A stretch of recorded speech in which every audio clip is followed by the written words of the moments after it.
If you've ever locked yourself in the bathroom just to breathe, you're not alone.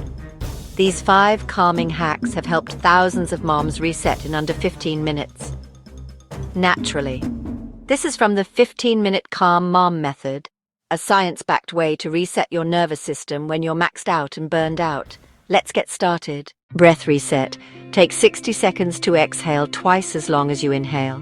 This tones your vagus nerve and signals to your body, we're safe now. Shake like a wet dog. Yup, literally. Shaking helps discharge trapped stress from your body.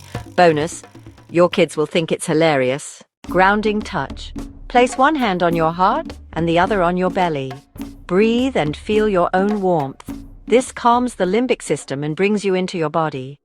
Memetherapy. Laughter lowers cortisol. Keep a folder of funny memes or videos that make you laugh, snort. Use when overwhelm peaks. The Calm Card. A printed mini-script that reminds you what to do when you're about to snap. Use it in the heat of the moment to self-regulate fast. For more, click the link in the description or pinned top comment.